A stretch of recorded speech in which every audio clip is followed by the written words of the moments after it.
getting on YouTube? It's your boy Barber Jase, back with another video. Hope you guys are having a great day. Thank you everyone that's tuning in. Big up all the subscribers. Make sure you smash that like button. But let's get into the video. Today we got my boy H, man like Harry. We're gonna give him a nice skin fade. So going straight in with my detailers, my Andes T outliners, I'm gonna create my placement line. I wouldn't usually go straight in with my outliners, but I recently purchased a new replacement blade. I like to wear the blade in, maybe for the first week, just to feel how it cuts, to test the sharpness of the blade, and to just wear the blades in. As you can see, they're cutting pretty smooth, so therefore next time I will remove the bolt first with maybe my clippers, and then just go over it with my trimmers. So looking at the shape of this placement line, I'm not dipping it too much at the back. The reason why is because the top is pretty short. It's going to be a number 2 on the top. So I don't need much weight and bulk at the back unless the client wants it. So now going in with my number 2, I'm just going against the grain, making sure I comb the hair out after every few strokes and taking the hair down to a true number 2. So with this technique, I usually have the chair pumped all the way down and I'm looking from the top. I need to analyze the direction of the hair and make sure you go against the growth. So right now I'm using a number 2 guard, going against the growth, but to refine it later, I'm going to go slightly shorter and go with the growth. I will explain more in detail later on the video what I do to the top afterwards. So right now I've got a 1.5 guard and I'm just going with the growth at the front hairline just to lay the hairs down. This will prepare the hair for some sharp, crispy outlines later on. And now I'm going to go straight into my fade, working down from the number 2 guard.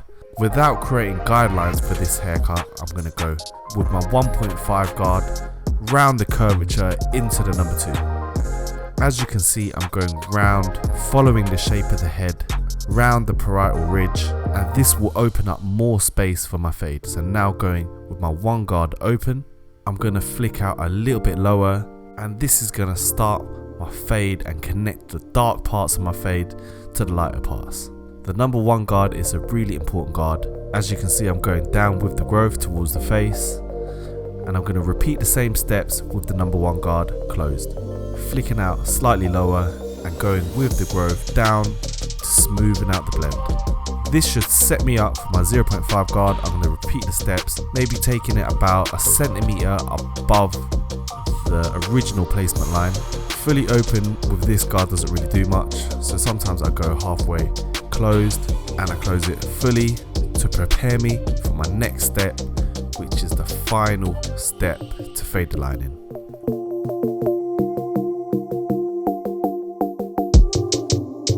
Now, no guard, fully open.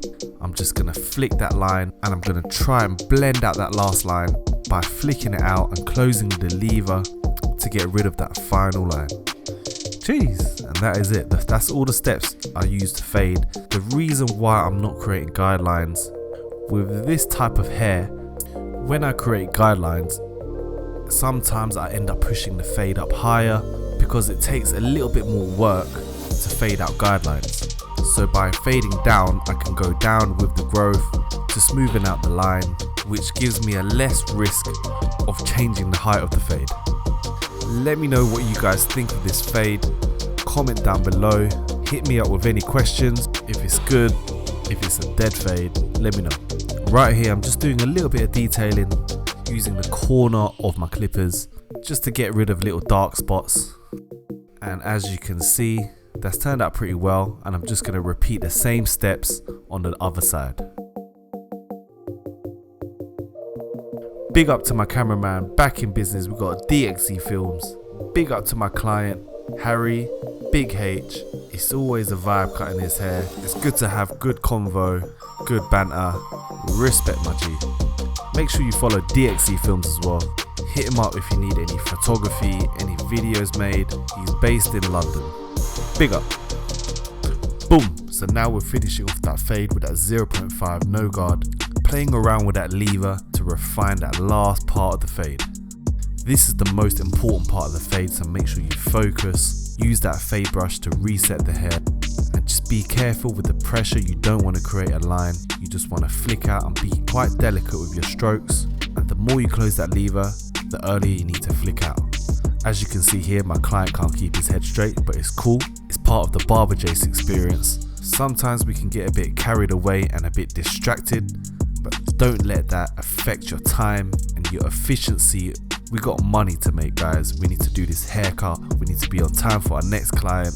So after the two sides are faded out, let's bang out the back and get that faded as soon as possible so we can move on to the shape up, the outlines and the refining.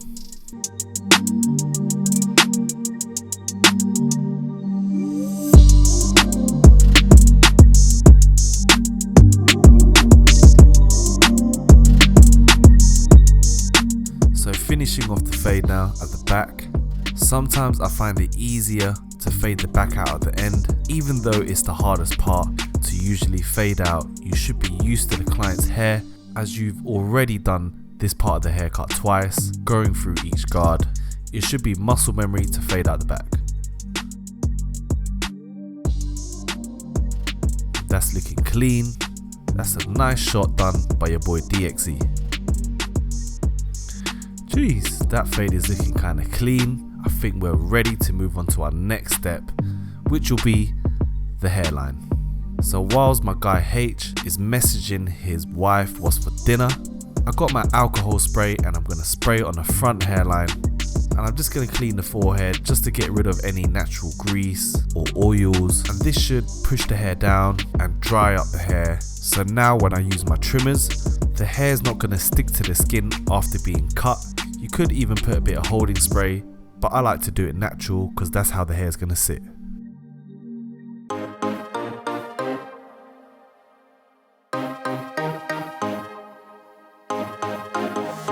So starting the outlines from the middle, I'm going to keep it very natural, balancing it up with the highest point of the hairline to create a nice straight line, and you want to give that corner a nice angle. That corner of the hairline should be around 80 to 90 degrees. Now following it straight over to the other side. This side had a little bit more excess hair on the front, so I'm just going to match it up, and I'm trying to keep it as natural as possible, but keep in mind I'm going to finish off with the razor afterwards.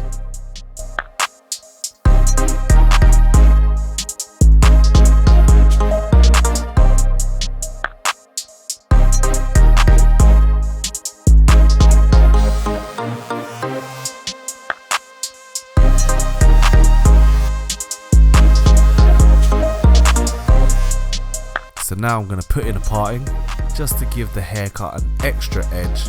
You know, we had to do it for the culture. No chopsticks for this haircut, but we're going to put in a small part.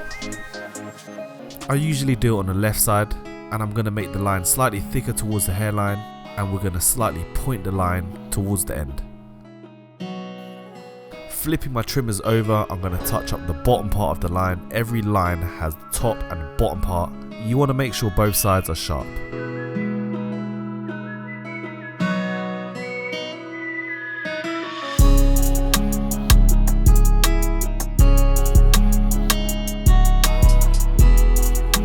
Now I'm going to use my balanced razor. This is going to finish off the haircut and take it to the next level. If you guys are looking for a razor, make sure you check out this brand, Balanced Male Grooming. There's a link in the description where you can purchase it, and you can shave 20% off by using the discount code CHOPSTICK20. So here I'm going down with the growth. With afro hair I like to go down, as this takes off the hairs hanging over as well, which gives the line an even sharper finish.